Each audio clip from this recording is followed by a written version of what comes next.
Ito yung lulutuin ko, guys, para bukas. Ah. Ayan, nabalatan na.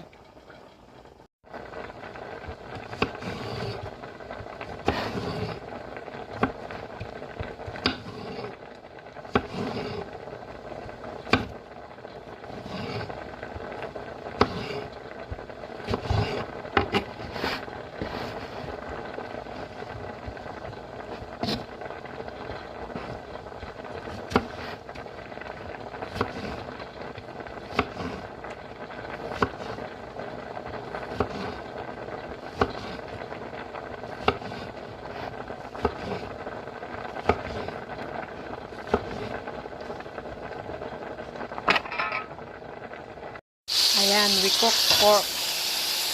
Giniling. Giniling siya, guys. It's frozen. Ngayon ko lang na frozen. My pork is okay na. So, we're gonna put some black pepper. And ginger.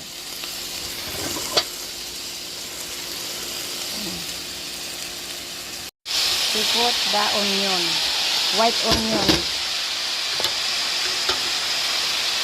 And salt.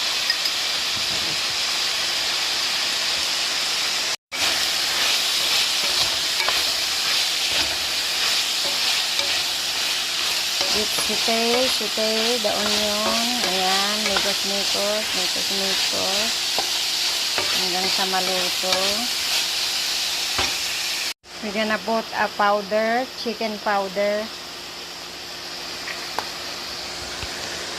Now we're gonna put the, you see guys, tabungaw. I don't know what is English is. Bitter. May melon. Bahala kayo guys. So, mikos. Hindi natin lalagyan ng water guys.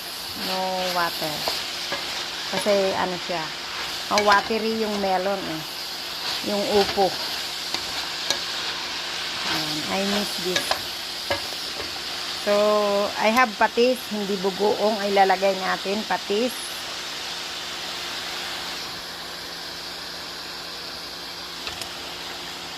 Patis.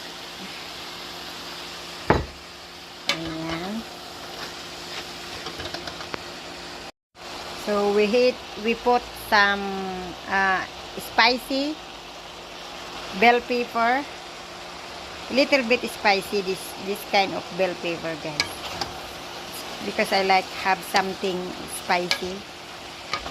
Ayan. Oh, sarap, grabe, namiss ko yung pinagluluto ako ng nanay ko noon. Marami kaming tanim na tabungaw.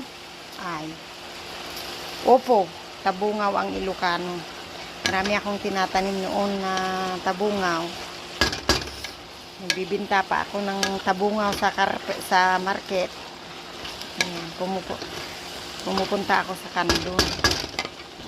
Mapana di kandon, naglalako ti tabungaw. So, lalo na pag March, April, ang daming tabungaw. Ito yung lagi namin inuulam. Everyday tabungaw. So, na-miss ko ito. Ayan, guys. Ang sarap. Grabe. May kayon, mga anan. Nakaluto ni Manang ngayon. Tapos, pagkatapos ng pagluluto, ni Manang kitagahugas da. Siya lagi. Kanayon nga gugugas ti pinggan. Nagado kami.